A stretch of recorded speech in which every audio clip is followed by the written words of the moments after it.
Vamos a abordar el tratamiento de la herida abierta en la primera parte de este simposium y en la segunda parte vamos a abordar el manejo pronóstico del melanoma. En este campo ha habido un avance en los últimos años espectacular y tenemos a dos grandes ponentes con nosotros en este Symposium Letting. En primer lugar voy a introducir al doctor Íñigo. El doctor Íñigo Felipe es dermatólogo, la mayoría de vosotros lo conocéis, con un ejercicio de práctica clínica en Barcelona y que ha sido ponente de novedades y avances terapéuticos en dermatología. Yo lo tengo como un referente en novedades y en dermatología en general. Él nos va a hablar sobre tratamiento de la herida abierta. El simposium vamos a dedicar media hora en principio a cada uno de estos temas. Tendremos entre un ponente y otro unos minutos para preguntas y al final para unas conclusiones y preguntas. Sin más, porque vamos con 5 minutos de retraso, damos paso a la primera ponencia. Adelante, Íñigo, muchas gracias por venir y estar en este simposio y tienes 30 minutos. Muchas gracias. Gracias a ti, José Luis, por lo de grande, porque me siento muy bien con lo bajito que soy yo, que me llamen grande. Bueno, a ver si acierto aquí con él. La presentación. Sí, ha salido. Fenomenal. Bueno, muchas gracias al Laboratorio Leti por invitarme. Gracias, José Luis. Yo quiero hacer una revisión sobre el tratamiento mediante silicona de las heridas, porque el Laboratorio Leti presenta hoy un producto muy interesante para los dermatólogos, que es la silicona en gel para heridas abiertas. Es el único gel que existe, es el primero y teniendo en cuenta lo quirúrgica que es nuestra especialidad, creo que nos aporta mucho. El origen del uso de la silicona es relativamente antiguo, es más antiguo que yo. Yo nací en el 68 y la primera referencia es del año 58, que para los que no estabais allá, os recuerdo que es el año de la construcción del Atomium. Fue entonces cuando se publicó por primera vez el uso de la silicona. Y yo he ido investigando el tema porque la verdad es que yo no vivía en aquel entonces y he descubierto que no solo en Europa occidental, sino también en los países al otro lado del telón de acero también estaban usando la silicona. ¿Y cómo se utilizaba? ¿Sabéis cómo se utilizaba y cuál era el producto de silicona que se utilizaba en las heridas? Os vais a quedar sorprendidos porque en realidad el producto se fabricaba sobre la marcha. Esta es una publicación del año 75, inglesa, en el British Medical Journal, y explica cómo, fabricando un tipo de gel de silicona o de espuma de silicona, las heridas podían ser curadas mucho mejor. Y en concreto, ¿qué heridas? Pues las heridas quirúrgicas abiertas del sinus pilonidalis. De hecho, el argumento de la publicación consiste en que el número de curas que necesita un paciente es mucho menor. ¿Y cómo hacían esta espuma de silicona que veis en vuestra imagen de la derecha? Pues aquí está la receta, incluso con la casa que aporta el elastómero. Y dice así: mezcle usted fuertemente y vigorosamente 10 mililitros del elastómero con 0,6 del catalizador. Y si quieres más cantidad o menos cantidad, pues ajuste las dosis. En fin, no me imagino hoy en día teniendo que fabricar la silicona en nuestra consulta. Esto, de hecho, llegó fuera de nuestro continente y hay referencias incluso en Canadá, años más tarde, donde se seguía utilizando esta manera de fabricar caseramente en la clínica el gel de silicona. Hoy en día, gracias a Dios, lo compramos en los tubitos, en gel, y es mucho más cómodo, como este gel de Stratamed, que es el primero que se puede aplicar en heridas abiertas. La silicona en realidad es un polímero que se parece a esto. Es una cadena de sílice, oxígeno, sílice, oxígeno. Y puesto que el sílice es un átomo que tiene tetraédrico, tiene 4 valencias, si 2 las utilizamos con el oxígeno, otras 2 nos quedan libres. Si ocupamos las 2, por ejemplo, a la derecha, con la polidimetilsiloxanona, que es el aceite de silicona que se utiliza en muchos cosméticos, Si esas dos valencias libres quedan ocupadas, lo que tenemos son líneas, tiras, y por lo tanto tenemos un aceite. Pero nosotros podemos fabricar a partir de este backbone o esta cadena, podemos hacer diferentes combinaciones y geles con mayor o menor densidad. Y así es como se fabrican las placas de silicona o los geles de silicona. ¿Por qué se aplican en la cicatrización? El proceso de cicatrización es una exuberante fabricación de cosas que en realidad no necesitamos. Lo digo porque si miramos el colágeno que se está fabricando en una cicatriz, es un colágeno anormal, es un colágeno de tipo 3. Normalmente el 80% del colágeno que tiene nuestra dermis es colágeno de tipo 1. Sin embargo, y aquí podéis ver día 1, día 2, día 3 y pone aquí concentración. Y empieza a subir la concentración de 124, 407, 2777 del propéptido del colágeno de tipo 3. Esto es anormal, pero es anormal porque es el que más rápidamente pueden fabricar nuestros fibroblastos. De hecho, podemos fabricar tanto que acabamos conduciendo a la acumulación de este colágeno, lo que nos suele ofrecer un queloide. Esta es la imagen histológica de un queloide a la derecha versus una cicatriz normal a la izquierda. ¿Por qué fabricamos queloides? ¿Por qué fabricamos tanto colágeno de tipo 3? Bueno, en una cicatriz, en una herida abierta, si nosotros miramos cómo son los bordes, cómo es la periferia, vamos a ver las gráficas de abajo a la derecha. Y veis en concreto la gráfica del medio cómo pone presión parcial de oxígeno. Y veis cómo a medida que nos alejamos del centro de la herida, la presión parcial de oxígeno va bajando, puesto que la actividad, el estrés oxidativo de los bordes de la herida que se va cerrando es tremendo. Si miráis en la gráfica inferior derecha, donde se mide el pH, veis que el centro de la herida tiene un pH más o menos fisiológico de 7,4, pero va disminuyendo a medida que nos acercamos a los bordes, porque los bordes están activamente estresados, fabricando colágeno de tipo 3, nuevos fibroblastos y nuevas fibras para que ello se cierre. Si yo pongo un parche de silicona, consigo que no haya una pérdida de agua tan importante, que es el punto número 1. Desciende la pérdida transepidérmica de agua. Y además consigo reducir, por lo tanto, las citoquinas de los queratinocitos que tan activamente en los bordes están induciendo a esta reacción exagerada y, por lo tanto, ni proliferan tanto los fibroblastos ni tanto colágeno de tipo 3. Y yo con esto puedo conseguir prevenir la aparición de una cicatriz anómala o hipertrófica. De hecho, en un principio se decidió utilizar parche de silicona porque con ello se prevendría que en una cicatriz que aparentemente puede ser normal acabemos produciendo una cicatriz hipertrófica. Entonces, los primeros estudios, y aquí tenemos uno publicado en el 2001, insistían en el uso del parche para prevenir la aparición de una cicatriz hipertrófica o un queloide. Es un poco confuso el estudio, pero vais a ver en verde y en rojo. En verde, el grupo de pacientes que utilizó un parche de silicona. Vemos el 71% no desarrolló una cicatriz anormal. Ahí pone no abnormal scar. Lo que quiere decir es que del 70 para el 100 se producían cicatrices hipertróficas, cicatrices queloides. Mientras que los que no utilizaban el parche de silicona, que es el grupo naranja, solo el 39% podían cicatrizar correctamente. Hace años se pensaba que el parche se utilizaría cuando parecía que iba a aparecer un queloide. Hoy en día esto ha avanzado. ¿Y cómo ha avanzado? Bueno, según las recomendaciones de un grupo de expertos, aquí vemos de hecho Thomas Mustoe, Rodney Cotter, vemos ahí Michael Gold, que es el autor del anterior estudio, y estos se reunieron, aquí vemos Chicago, Nashville, South Australia, Western Australia, es como todo el mundo anglosajón, y luego está Turín, Suiza, Francia y Alemania. Los españoles no aparecemos hoy en día, pero antes no.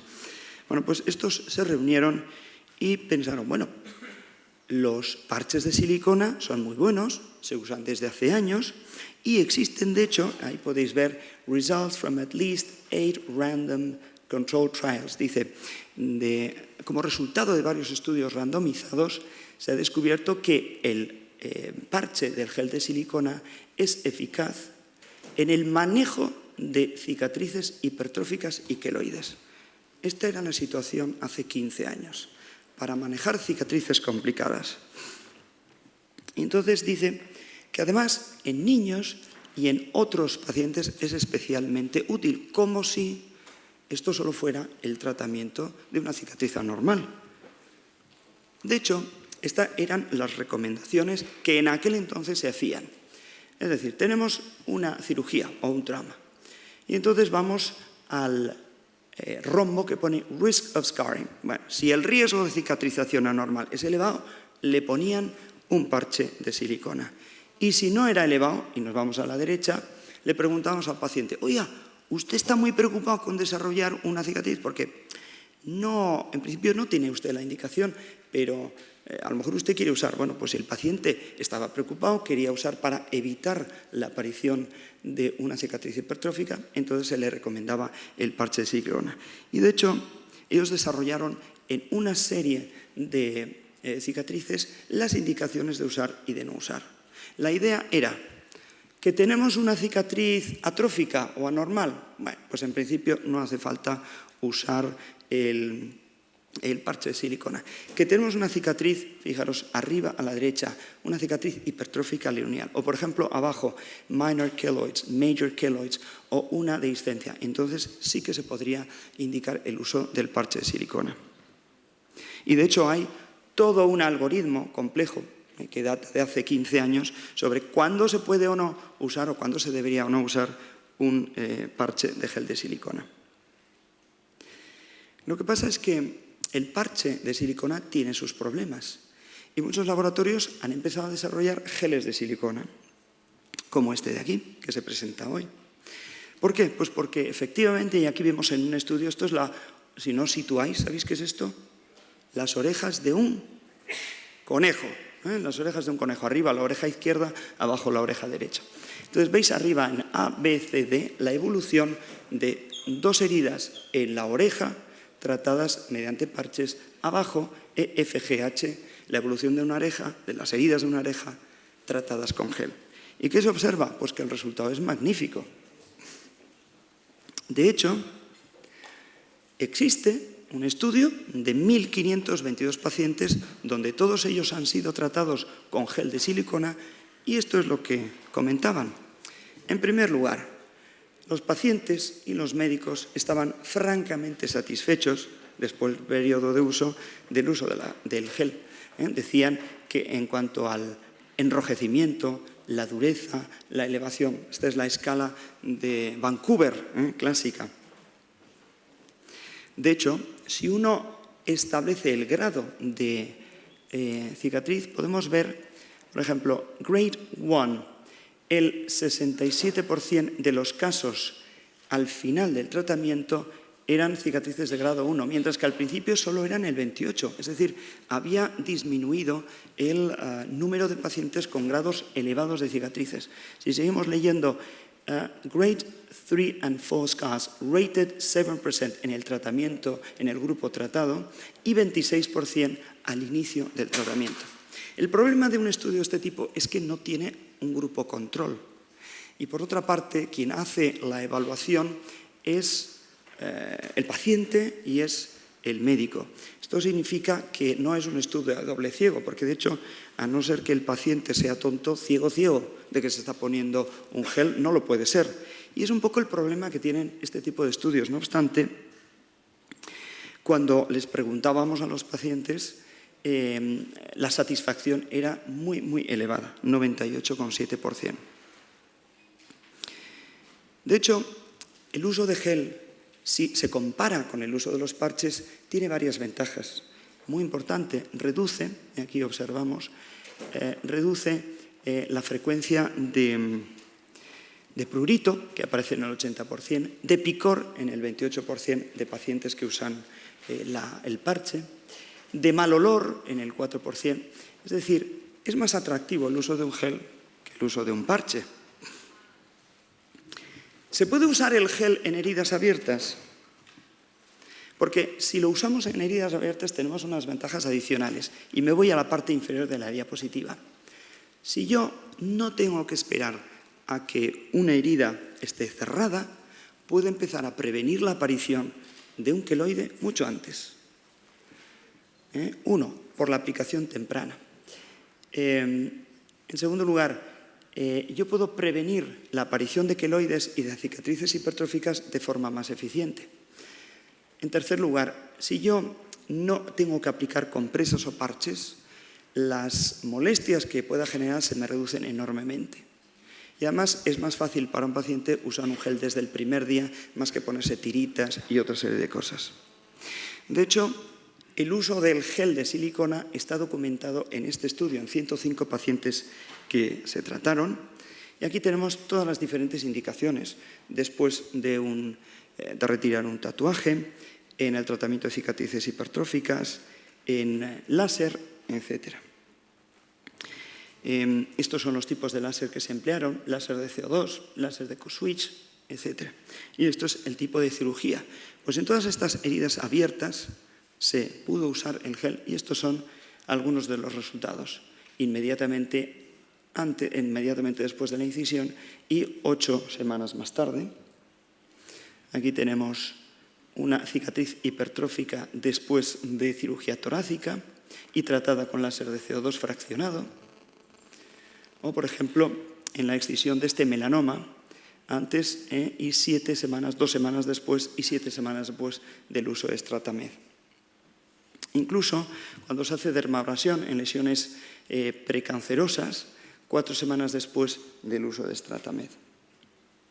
O, por ejemplo, después del láser de CO2. Yo recuerdo cuando antiguamente hacíamos y no sabíamos muy bien si poner el Mipiform, este gel, este parche.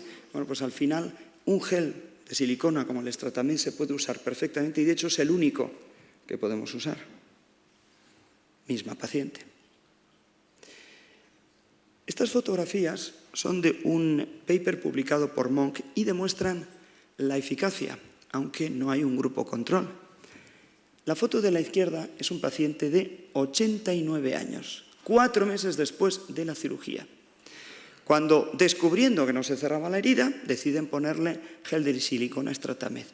Y en la fotografía de la derecha se observa al paciente una semana después. Creo que es obvio que lo que el gel ha conseguido en una semana, la naturaleza de este pacientito de 89 años no lo ha conseguido en 4 meses. Y este paciente lleva 2 años con esta herida, después de cirugía, a la izquierda, y a la derecha lo tenemos 5 semanas después de cuidados de esta herida con el Stratamed. Hay casos sorprendentes. Por ejemplo, este paciente que fue operado en el 2010 y en el 2011 de carcinoma espinocelular. Posteriormente tratado con tretinoína. Tenemos la fotografía en noviembre del 2013, es la primera. La segunda es en mayo del 2014, la tercera en junio del 2014, donde se puede apreciar cómo la mejoría que induce el gel es muy rápida. Otro paciente, inmediatamente después de la dermabrasión y 9 días después. Yo, cuando recuerdo las dermabrasiones que teníamos, no recuerdo que la curación fuese tan rápida. Por ejemplo, después de MOS, 2 meses después, o en este caso. En resumidas cuentas, nosotros tenemos hoy en día 2 tipos de tubos de 5 gramos y 10 gramos para tratar todo este tipo de heridas abiertas. Es el primer producto y el único aprobado. Reduce el riesgo de desarrollar queloides y cicatrices hipertróficas. Es muy fácil y cómodo de aplicar incluso en verano.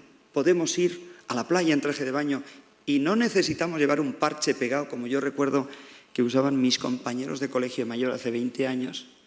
Esto facilita el cumplimiento y su curación, la curación de las heridas, es muy superior al betadine y al alcohol que casi todos los pacientes hoy en día se siguen aplicando. Yo creo que, teniendo en cuenta estos avances, no podemos seguir haciendo la medicina de hace 20 y 25 años. y os animo a que tratéis las heridas con gel de silicona, incluso en heridas abiertas. Muchas gracias.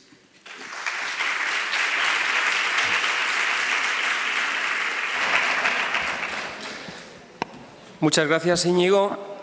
Bueno, pues tenemos unos minutos para preguntas, comentarios en la audiencia. Sin duda es un nuevo tratamiento que tenemos disponible en una indicación que no estaba hasta ahora aprobada, en herida abierta, el gel de silicona, geles de silicona y parches de silicona tenemos y estamos acostumbrados a utilizar, pero en herida abierta pues es la primera indicación. Yo, Íñigo, sí que quería empezar, mientras preguntándote, la indicación es 2 aplicaciones al día. ¿Cuánto tiempo? ¿Estudios a cuánto tiempo hay? ¿Cuál sería la duración del tratamiento con estos geles de silicona?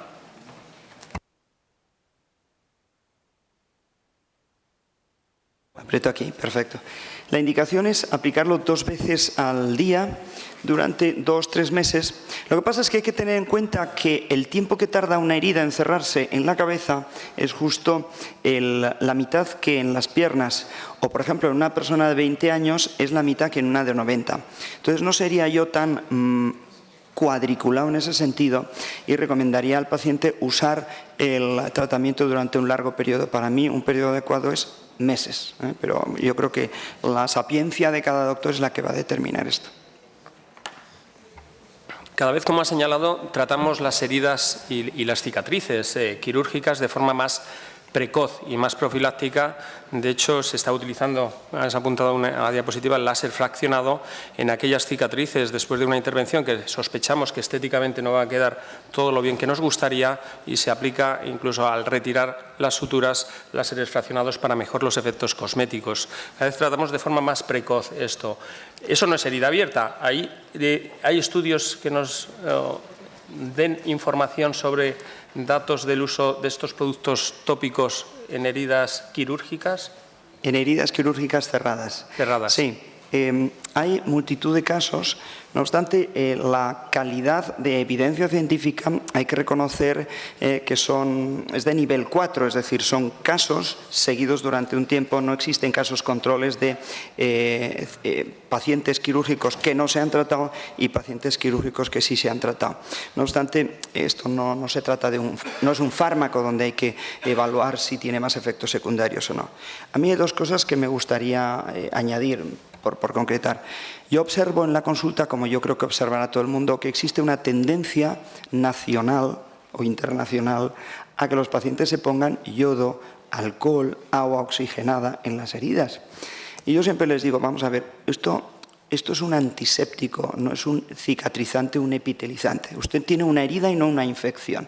Entonces, no existe todavía en la mentalidad de este país, y especialmente en lo que muchos médicos de cabecera y tal recomiendan, el tratamiento de la herida con un gel o con un producto que ayuda a que se cure. Y en segundo lugar, yo recuerdo cómo las curas cerradas después de los láseres, sobre todo los láseres ablativos, que tú, José Luis, también habrás hecho mucho, láser de CO2, sistemáticamente daban el problema de la frecuencia de infecciones, mientras que si hacemos una cura abierta, el riesgo de infección es prácticamente nulo. Entonces, yo creo que en este sentido, esto que nosotros esperábamos, pues nos ayuda a curar y a tratar nuestras heridas más cómodamente, sin dolores de cabeza, sin que eso nos infecte y además cerrándose mucho más rápidamente. ¿Audiencia, alguna pregunta, algún comentario? ¿No hay ningún valiente que se atreva a hacer algún? Bueno, José Luis, creo que quieren pasar. Yo, el último comentario que nos aportes, gel o parche en herida cerrada. Tenemos aquí, está claro, la nueva indicación en herida abierta, pero gel o parche en herida cerrada. Ventajas y pros. ¿Es una pregunta retórica y sabes la respuesta o quieres mi opinión? Sí. Aquí estamos para compartir experiencias y para que nos digas también la evidencia que Vamos a ver, hay al respecto. Como después tenemos un simposio sobre controversias y yo procuro mirar un poco el nivel de evidencia científica, a mí no me gusta dar consejos si es que las cosas no están probadas. Y en realidad, ¿existe algún estudio que compare gel versus parche? Pues efectivamente lo hay.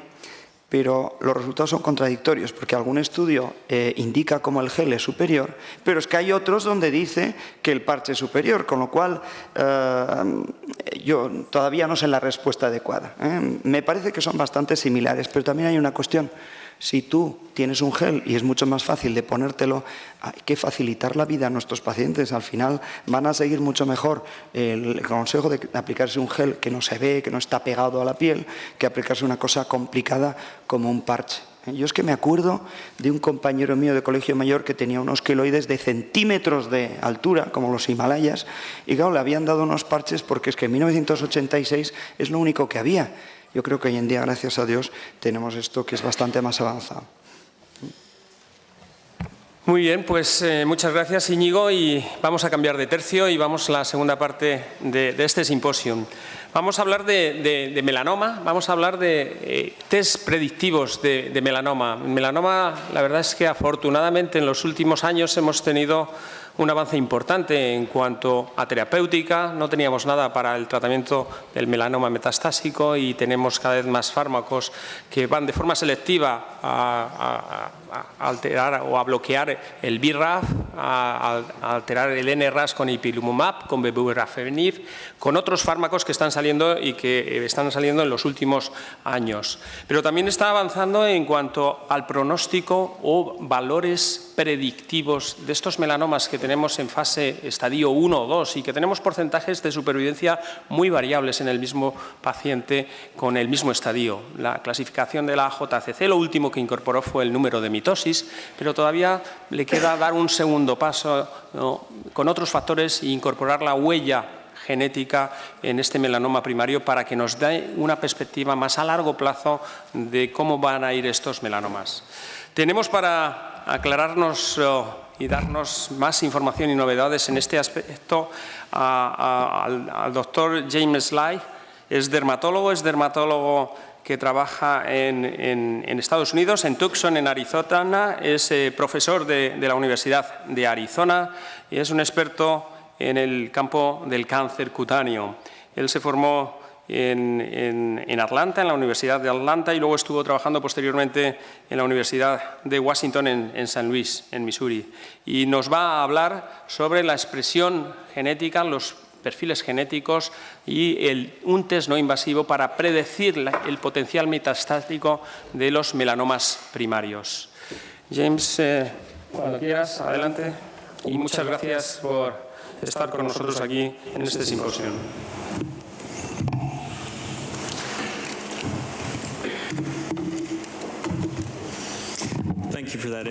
Muchas gracias por la presentación y gracias al Laboratorio Leti por permitirme hablar en este simposio. Hoy vamos a estar hablando de las pruebas génicas para el perfilado como aplicación para predecir el riesgo de metástasis en melanomas cutáneos. Así que, antes de nada, voy a cobrar mis gastos de viaje y los honorarios por Castle Biosciences, que es el socio estadounidense del laboratorio Letis, y van a hacer disponible este texto en España y Portugal. Así que vamos a empezar con este escenario que muchos veremos en nuestras consultas. Tendremos que plantear muchas preguntas al ver esta imagen. Hay muchas sospechas de que sea melanoma. Queremos hacer biopsia y una de las cosas que hay que considerar es cómo tomar la muestra. Vamos a querer dar a los histopatólogos la oportunidad de analizar toda la lesión sin transectarlo en la base. Así que hay muchas cosas al tomar la muestra a tener en cuenta. Así que la primera cuestión es si podemos calcular el grosor de Breslow para no transectar la base, pero queremos que el patólogo, los anatomopatólogos nos informen otros factores, como pueden ser la tasa de ulceración o número de mitotes. Es muy importante en melanomas, en estas fases iniciales, y si es un tumor grande, vamos a querer saber si el oncólogo cirujano va a extraer el tumor. Va a ser también la forma de hacer una biopsia. Si tomamos una sección demasiado grande, podemos afectar el flujo Y tenemos que determinar si es todo lo que hacemos va a afectar la biología del tumor. Y este scan por PET que vemos a la derecha es lo que podemos causar. Queremos analizar inicialmente quiénes van a tener riesgo de este resultado, de esta enfermedad metastática. Así que estas 4 formas primeras son nuestras maneras de analizar melanoma, pero hoy vamos a hablar de las cuestiones de los rasgos genéticos de la biología del tumor. Podemos utilizar el perfilado de la expresión génica como una de otras herramientas para identificar cuáles van a ser los tumores de alto riesgo. Esto es el esquema de estadios de la JCC. Queremos seguir arriba con un estadio 0 en el melanoma in situ y en el peor de los casos tenemos un estadio 4 que es la enfermedad con peor pronóstico. Pero hemos dedicado mucha atención a los melanomas de estadio 3 que son positivos ganglios centinelas y hemos hecho muchos análisis de estos pacientes para identificar cuáles tienen riesgo para metástasis diseminado. Pero lo que no hemos hecho o no hemos siempre reconocido es que las cifras en los primeros estadios, así que enfermedad de estadio 1 y 2, es que 58.000 y 9.400 al año en cifras de Estados Unidos, vemos unas cifras muy superiores. Pero si tenemos una tasa de supervivencia de 10 años en estadio 1, tumores delgados, con un 14% de riesgo de metástasis a 10 años. El número es tan grande que estamos en una situación donde el número claro de pacientes con riesgo de metástasis en tumores delgados en estadios 1 y 2 son superiores a los otros tumores diagnosticados en estadio 3. Así que la mayor parte de nuestros datos acerca de la validez de los diagnósticos en ganglios centinelas se resumen en 2 publicaciones sobre MSLT. MSLT1 es el ensayo multicéntrico selectivo de linfadenectomía y hay 2 brazos en este estudio donde habría una excisión local y luego después habría una biopsia in utero observed. Aquí son de grosor intermedia. Así que lo que hemos visto en las conclusiones de este estudio MSLT1 es que es útil la biopsia para el pronóstico, pero no mejora el resultado. Con la combinación con linfadenectomía la situación es diferente, pero en el informe inicial solo SLNB, si se hace la biopsia o se incluye en el brazo de observación, no mejoró la supervivencia global. Pero lo que podemos ver en la parte final, abajo de este gráfico, es que la utilidad de esta herramienta es predecir el riesgo de eventos, de acontecimientos metastáticos. Esto es supervivencia concreto para melanomas. Y esta positividad en SLNB predice un peor pronóstico, pero la positividad en ganglio centinela no identifica un número bastante elevado de pacientes que acaban muriendo de un melanoma. Aquí vemos 62 pacientes en el estudio de 2006 comparado con 32 pacientes que eran positivos en el otro estudio. Así que este ensayo que tenemos, SLNB, para identificar los pacientes de alto riesgo, falta por identificar la mitad de los pacientes que desarrollan melanomas y fallecen como consecuencia de metástasis de melanoma. En el estudio posterior de 2014, esa relación de 2:1 se sigue manteniendo. Así que esto para los melanomas de grosor intermedio. Pero ¿qué pasa con los melanomas de grosor más delgado? Este es el resumen de los muchos estudios, los muchos ensayos realizados con melanomas con un grosor inferior a 1 milímetro.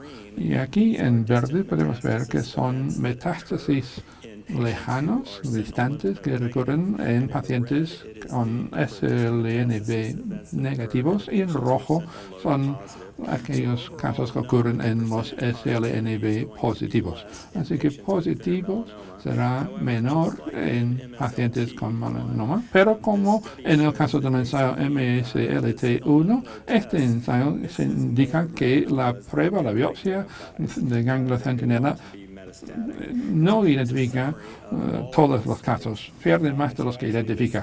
Esto es el estudio combinado. Aquí lo que estamos viendo, que la única excepción fue un estudio en pacientes positivos de SLNB que tenían más metástasis distantes que los negativos.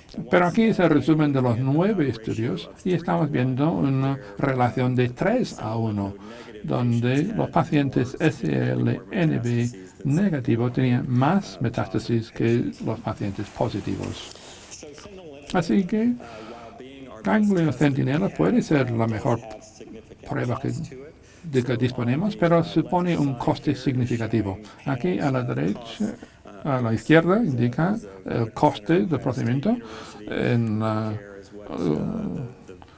el Centro Médico de la Universidad del Estado de Ohio y el coste del gobierno en la columna de Medicare. Así que un coste para Estados Unidos sin complicaciones ronda entre $12,000 y $18,000. Rentabilidad total del resultado es que un 5% por tumores inferiores a 1 milímetro y un 20% en tumores con una profundidad superior a 1 milímetro. Así que hay costes significativos con estos procedimientos y puede haber complicaciones con infecciones en heridas, pequeño riesgo de edemas, quizás el 1% de edemas de la biopsia SLNB, pero a fin de cuentas nuestro ensayo, mejor ensayo de SLNB, no identifica todos y falla en más de la mitad de los casos. ¿Por qué? Porque si analizamos los ganglios atendidos por la zona del tumor, si los procedimientos de biopsia de ganglio centinela se va a evitar los que son de tipo hematógeno y no linfático, y puede haber tumores que pasan a través de los ganglios y salen de los ganglios antes de convertirse en metastáticos, y por eso no va a identificar ninguno de esos dos casos. Así que aquí vemos el tema de mi charla hoy, que es la salida de una nueva tecnología, el perfilado de expresiones génicas o Gene Expression Profiling, GEP, que es una herramienta que me permite identificar mejor cuáles de los melanomas tienen mayor riesgo de metástasis. El nombre de esta táctica, de este ensayo, es DecisionDx, y parece ser que tiene la potencia de identificar hasta el 80% de pacientes que pueden morir de melanoma frente a un 30% de pacientes que fallecen a consecuencia de melanoma que se identifican de alto riesgo a través de los procedimientos de biopsias SLNB. Pero es un ensayo independiente que no tiene en cuenta el grosor ni tampoco los estadios AJCC, que sabemos de todos los pacientes, y un predictor pronóstico independiente para el riesgo independiente de la biopsia. ¿Cómo se realiza? Se utiliza en tejidos tumorales fijados en formalina y parafinados. No hace falta hacer nada especial. Yo estudiaba mi doctorado en genes y teníamos, en los años 80 teníamos que tener tejidos muy frescos, pero eso no es el caso. Si se tienen tejidos parafinados o fijados en formalina, se pueden hacer incluso 10 años después de la cosecha de las muestras. Así que este GEP, este perfilado de expresión génica, aquí se ve para la melanoma uveal, no son tan frecuentes como las melanomas cutáneas, pero no hay un procedimiento para una melanoma en el ojo. Así que esta técnica, este ensayo GEP, es una herramienta muy importante, bastante dominante en los melanomas de la uvea en Estados Unidos. El diagnóstico de este melanoma del ojo se someten a GEP.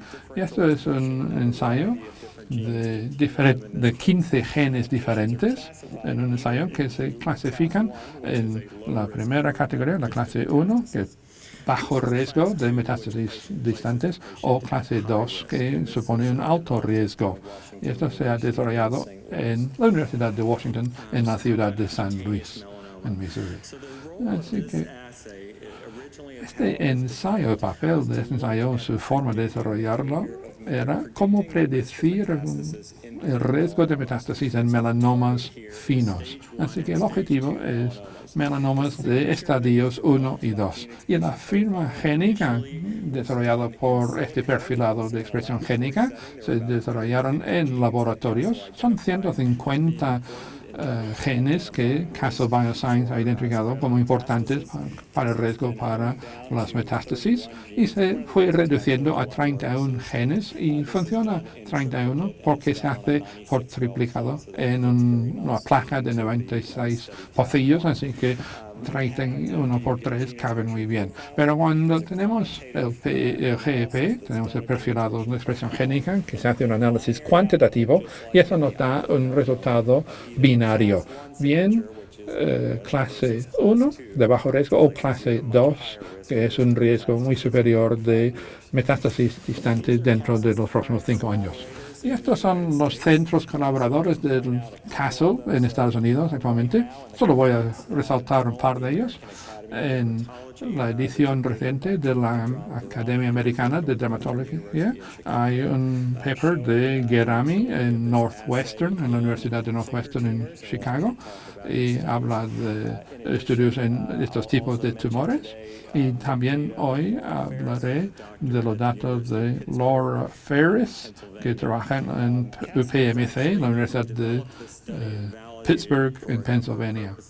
Pero Ferris ha querido validar estos datos y está buscando socios que quieren realizar estudios prospectivos en el futuro en cohortes grandes, no solo para validar la plataforma actual, sino para buscar otras aplicaciones de este tipo de tratamiento. Este es el plan de desarrollo. Ya el descubrimiento de los genes se ha reducido a 31 genes. En estudios en desarrollo hay CAP y CLIA en Estados Unidos, que es el nivel de monitorización laboratorio. Monitorización en laboratorios en Estados Unidos son los estudios que se utilizan para estudios hospitalarios válidos. Y el ensayo inicial se desarrolló con un cohorte de melanomas con un seguimiento a muy largo plazo. Cuando se crea un cohorte de ese tipo, se hace falta más de un conjunto de datos. Se genera el conjunto de datos para una plataforma, pero una vez desarrollada se tiene que validar esa plataforma con otro cohorte de datos. Así que tenemos un primer estudio de validación de 268 pacientes finos, y luego en el artículo del Dr. Gerami habla de una segunda validación en pacientes que son candidatos para SLNB. No es el desarrollo de este objetivo del ensayo, pero es algo que parece ser que va a tener una utilidad clínica muy profunda.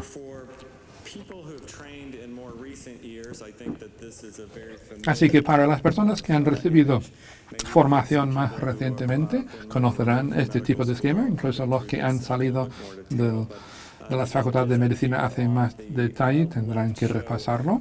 Arriba a la izquierda vemos tener el tejido, las láminas de tejido parafinadas normales.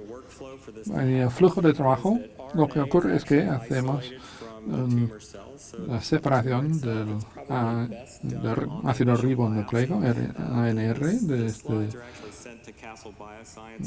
ARN para enviarlo al laboratorio. Se macrosecciona, no se microsecciona, sino se macrosecciona el tejido para que la celularidad tiene que ser un 40% de las células que entran en el ensayo. Se aísla el ARN y se hace una copia de cDNA. Es decir, ARN no se amplifica directamente con la técnica de PCR. Hay que hacer una copia de ADN que utiliza una transcriptasa. Y con esa copia se puede utilizar un PCR cuantitativo para valorar el nivel de expresión génica de una serie de genes. Se puede hacer esto con 20.000 genes o en este caso lo hacemos con 31 genes separados. Y luego, a partir de este punto, el análisis es matemático. Hay una serie de cálculos para llegar a una salida binaria para saber si el resultado es de clase 1 o de clase 2. Aquí vemos una imagen de un cDNA que se está colocando en estas placas. Se coloca en los pocillos de esta placa y en cada uno de esos pocillos hay sensores y sustancias principiantes para identificar estos. Y cuando yo estaba estudiando tardaba siglos, pero esta máquina es capaz de analizarlo en pocos minutos.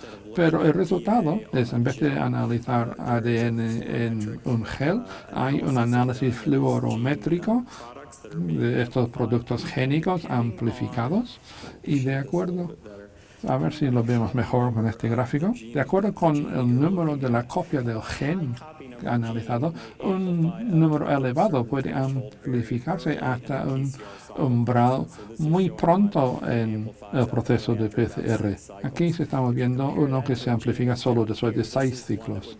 Pero si lo comparamos con uno aquí, es uno que se expresa en una cantidad relativamente baja de copias. Así que lo que estamos haciendo es que a medida que analizamos 31 genes de forma significativa, estamos buscando una firma que representa la mayor prevalencia de algunos genes que indican mayor riesgo y en otros casos la supresión del gen indica mayor riesgo. Así que, ¿cuáles son los genes en este micro ensayo? En este array. Tenemos una serie de funciones a la izquierda. Estas funciones celulares son importantes para algunos aspectos de la función inmunológica, otros que son importantes para la migración. Pero yo soy especialista en genética y al analizar esta relación me decepcioné y buscaba algunos genes conocidos. La gente, ¿dónde está el gen BRAF1? Pero BRAF no está aquí. BRAF es una quinasa de proteínas muy importantes para predecir la capacidad de algunos melanomas para responder a terapias concretas, con dianas muy exactas. Es una mutación, pero no una mutación puntual. Se está analizando niveles de expresión de una serie de genes diferentes. Así que si analizáramos cualquiera de esos genes a título individual, sería un examen demasiado próximo, demasiado limitado. Este perfil es como analizar una sola línea de una huella dactilar. Hay que analizar todas las líneas, todos los surcos y todas las curvas de una huella para entenderlo mejor. Por eso hace falta el análisis matemático o algorítmico para llegar a la conclusión de clase 1 o clase 2. Hay un par de estos resultados en verde, LTA4H y ROBO1, que son genes que se comparten en la plataforma de melanoma ocular y cutáneas. Pero de momento esto es una plataforma singular para melanoma cutánea. Así que este es el resultado. Tenemos clase 1 o clase 2. Clase 1 es 0 a 0,5 y clase 2 es 0,5 a unidad. Y tenemos el nivel de confianza interval de 0 a 0,4 y de clase 2 sería cualquier cosa por encima de 0,59. Pero hay una pequeña gama que es un nivel o un intervalo de confianza más reducida. Sigue señalando como nivel, como clase 1 o clase 2, pero como podemos ver en las curvas de la derecha, en el intervalo de alta confianza hay una predicción bastante segura de resultado seguro. Y en clase 2 tenemos una confirmación del 80% de riesgo de metástasis en menos de 5 años. Y dentro del intervalo de confianza reducidas, las firmas de clase 1 son favorables, más favorables que clase 2, pero no tan delimitadas como el intervalo anterior de las firmas de clase 1 o de clase 2. Así que esos son datos basados en el primer conjunto de datos, el primer cohorte, y había que validarlo con otro conjunto de datos. Y esto es lo que tenemos, el conjunto de 164 pacientes en el conjunto de formación, de aprendizaje, y luego el conjunto de validación de 104. Así que tienen conjuntos parecidos, la edad media de unos 60 años, y se ha identificado inicialmente para identificar melanomas delgados o finos. Así que 41% de estadio 41 de estadio 2 y 38 de estadio 1. Así que comparando estos dos conjuntos, a la izquierda, el conjunto de aprendizaje y el conjunto de validación a la derecha, y vemos que son muy parecidos. Esto nos anima mucho, indica que hay cierta probabilidad. Tenemos un 97% de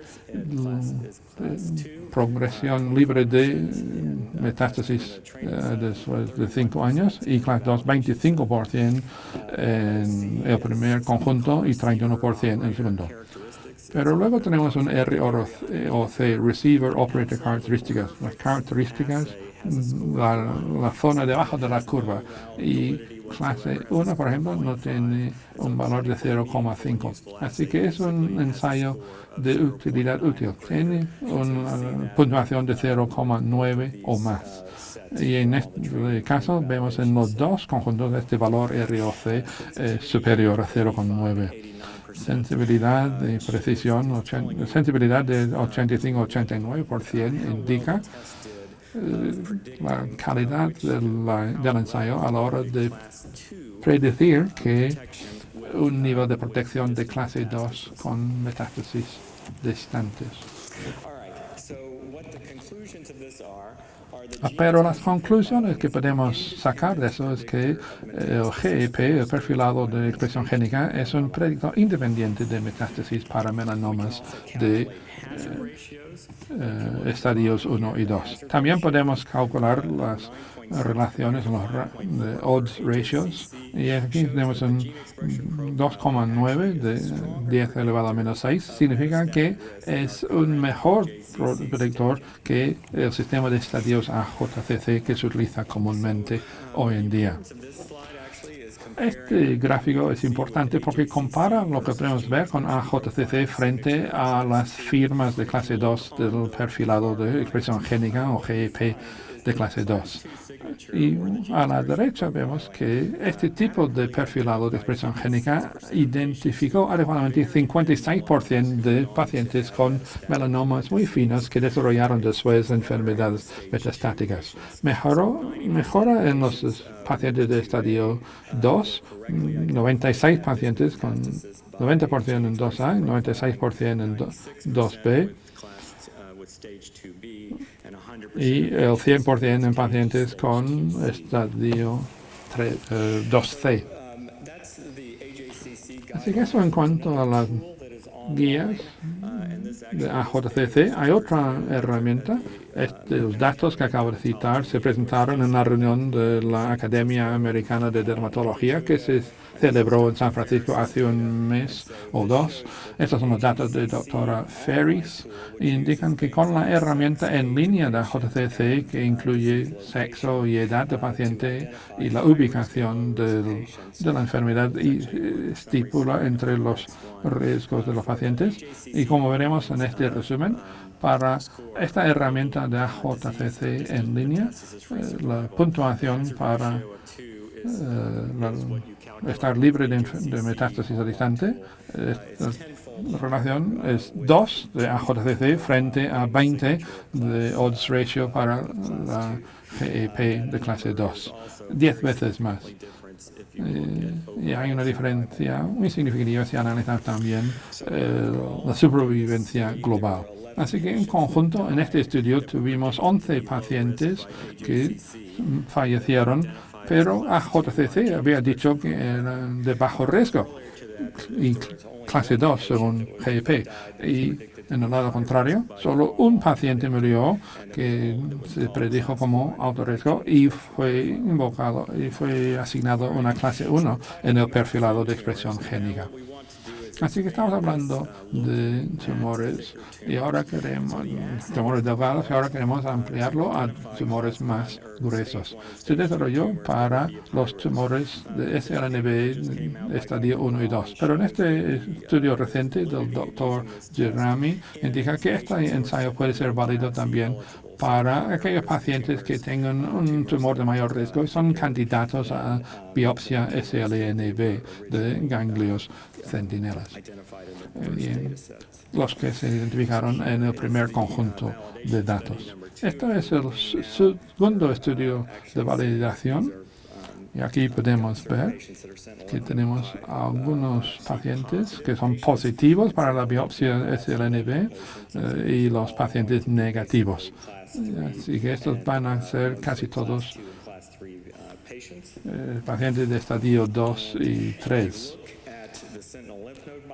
Y en esta biopsia de ganglio centinela tenemos una positividad del 58% con un PPV del 55% y un NPV del 67%.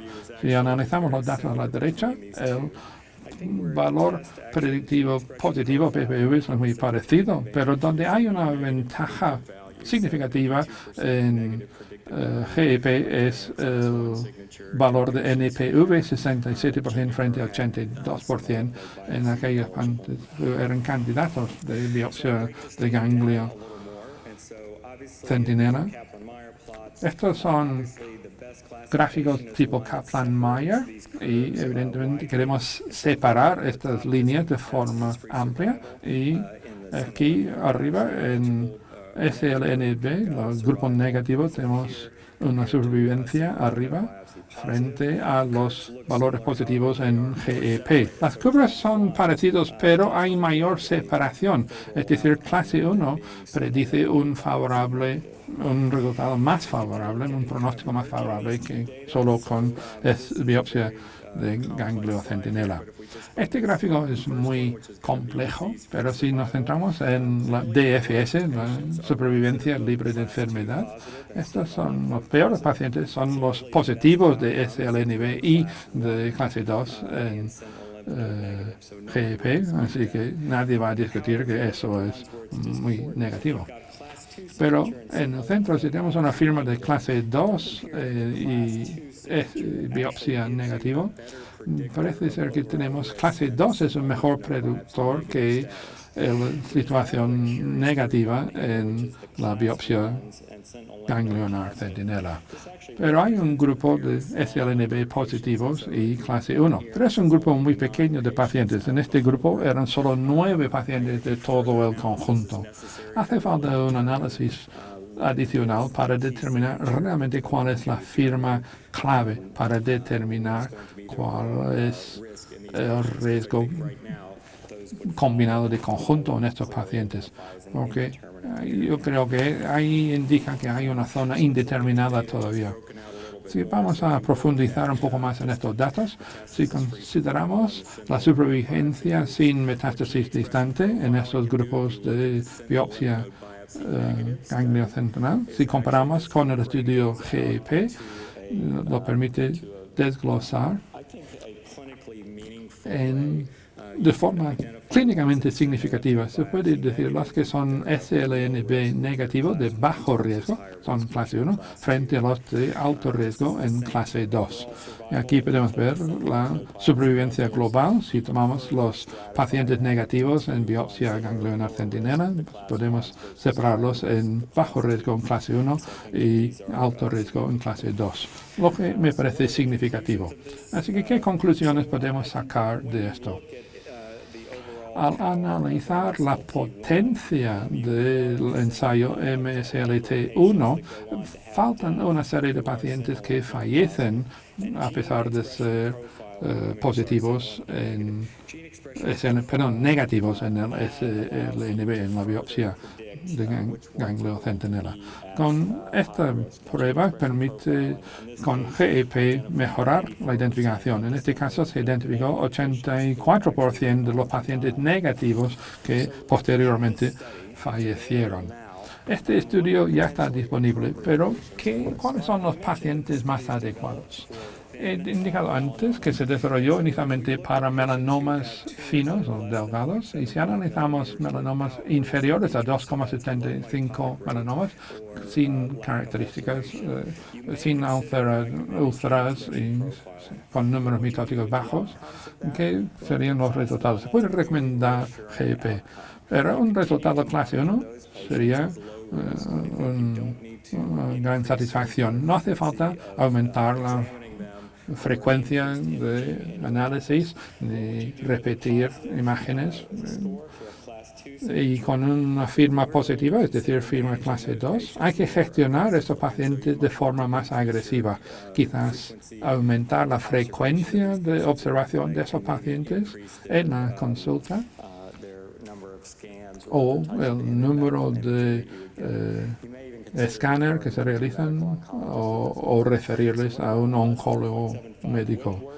Y por inferiores a 0,75 con algunas características preocupantes, pero nosotros proponemos un conjunto, un consejo para recomendar GEP en este sentido. Pero según vayamos bajando, cuanto más preocupa al paciente el resultado o clínico, se pueden recomendar perfilado de expresión génica combinado a veces con la biopsia y con ese resultado. Si hay una firma de clase 1, se puede indicar al paciente que una terapia más conservadora es suficiente, y si es clase 2 hay que aumentar la atención a esos pacientes. Pero hay otra clase de pacientes que no figura en este gráfico y pueden ser importantes. Aquellos pacientes de 2C o 3A en Estados Unidos al menos serían candidatos a interferón coadyuvante. Creo que eso es un tratamiento médico que resulta muy difícil. Muchos pacientes no aguantan un año con este tratamiento por los efectos adversos de interferón. Si hay una firma de clase 1 con un estadio de 3 o de 2C, quizás se podría considerar que con una firma de clase 2 sería un motivador más para continuar con interferón. Y en el caso de un paciente anciano, quizás no se aguanta bien interferón, y con una firma de clase 1 podrían variar el manejo de ese paciente. Creo que estamos en el umbral de una nueva era en que podemos utilizar estos perfilados de expresión génica, y en el futuro inmediato veremos la posibilidad de utilizar pacientes en clase 2 positivos y negativos en biopsia de ganglio centinela, y podríamos combinarlos en otras terapias adyuvantes con PD1 y PDL1 y anticuerpos monoclonales. Y estas otras terapias nuevas también serán candidatos naturales para estos estudios de adyuvantes potenciales. Así que en un futuro inmediato vemos en terapias adyuvantes, veremos la utilización del perfilado de expresión génica como el portal de acceso a estos estudios, además, o en vez de ser exclusivamente positivos en la biopsia de ganglio centinela. o SLNB. Así que en mi último momento vamos a analizar un par de pacientes. Tenemos el paciente 1 a la izquierda, 70 años de edad, con una melanoma de 0,13 y el paciente número 2 de edad parecida, en 0,15. La estimación según AJCC es muy buena, 95,7%. Un resultado de clase 1 de HEP significa un 3% de metástasis en el primer paciente. En el resultado del segundo paciente, el resultado de clase 2 da un 69% de probabilidad de metástasis. Y como podemos ver, el paciente 2 tuvo metástasis después de 1 año frente a 6 años en el primer paciente.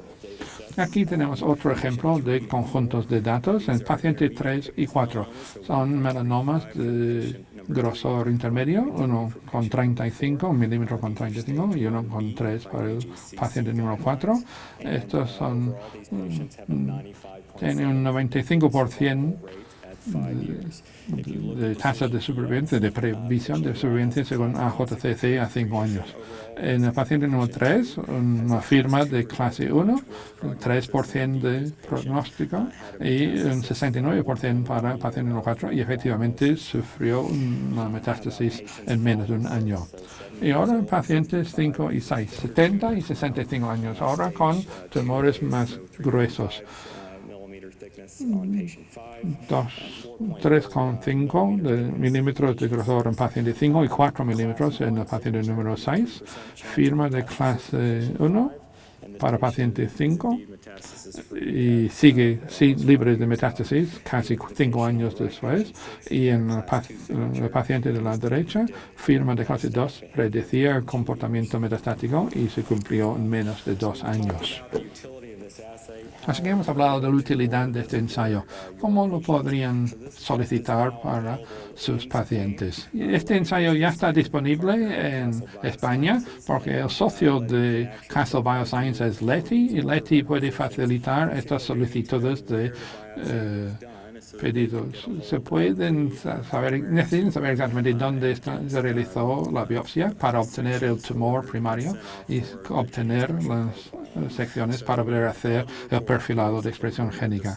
Así que hay que conocer exactamente dónde están las muestras. Luego purificar las muestras, eso lo realizará Leti para enviarlo al laboratorio en Phoenix, Arizona, y el tiempo de respuesta son unas 2 semanas. Desde que el laboratorio recibe la muestra, puede informar sobre los resultados con este informe. Aquí a la derecha, este es un informe favorable con clase 1 e incluye una interpretación sobre el riesgo conjunto. Y en el caso de clase 2, esta ventana aportaría las noticias menos favorables. Pero esta prueba, este ensayo está disponible. Aquí están los puntos de contacto, el correo electrónico de Leti y el teléfono del laboratorio Leti. Así que en conclusión, esta herramienta de decisión de X es una herramienta disponible para detectar el riesgo de metástasis distantes en melanomas finos. Es un predictor independiente de metástasis, independiente del estadio AJCC y del resultado de la biopsia de ganglio centinela o SLNB. Y no hace falta nada especial. Se han hecho con muestras de 5 y de 10 años de antigüedad y se pueden mover sobre las muestras de archivo para obtener este análisis. Pero con esto termino mi charla y estaré encantado de atender sus preguntas. Thank you, James Slag. Thank you for your talk. Muchas gracias, Dr. Sly, por la charla. Are there any questions from the floor?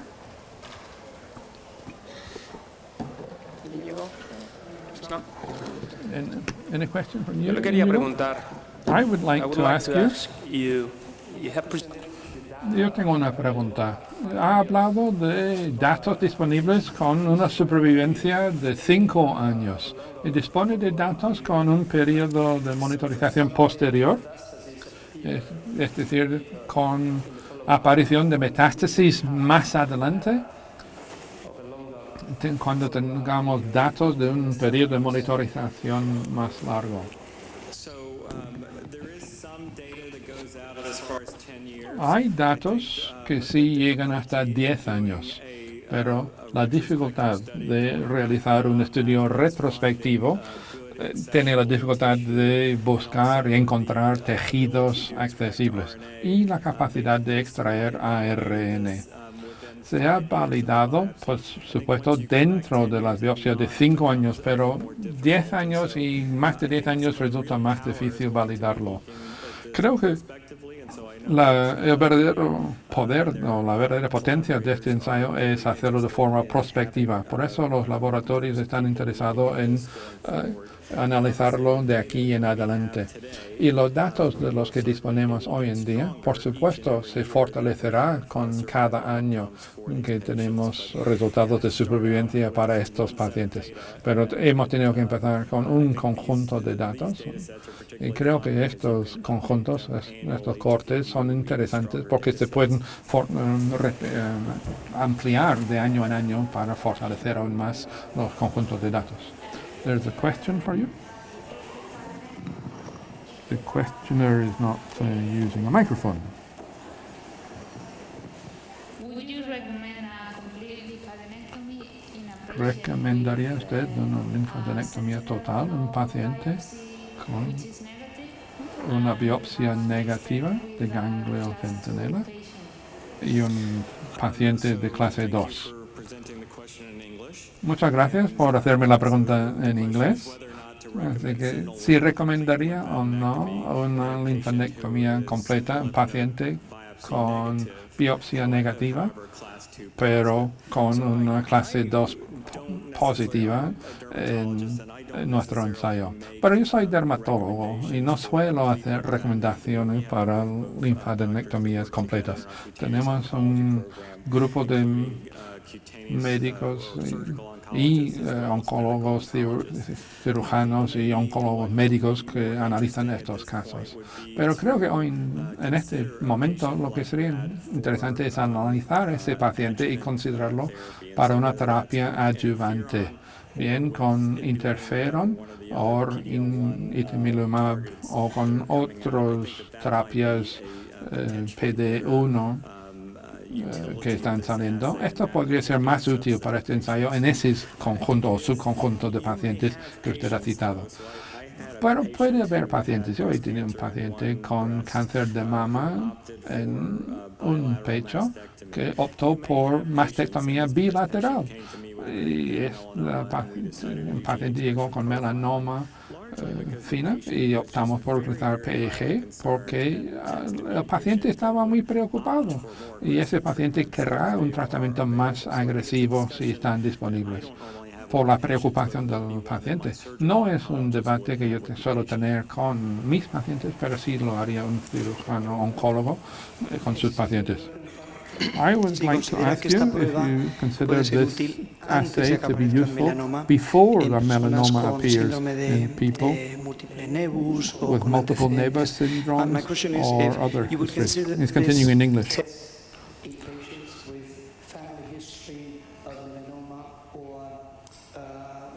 ¿Lo consideraría este ensayo en un paciente con antecedentes familiares de síndrome de nevus múltiples para evitar la llegada de la presencia de melanoma?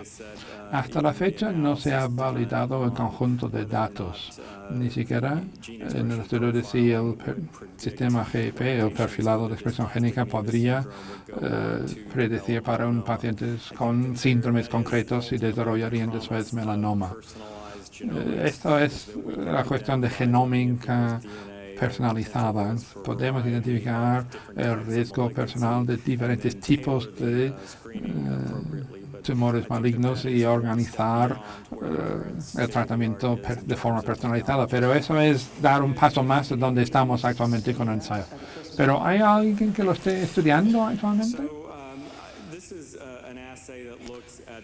Este ensayo analiza el comportamiento predictivo de melanomas. Hay otros ensayos con Mirror Genetics de Salt Lake City en Estados Unidos que analiza otros tumores difíciles de determinar.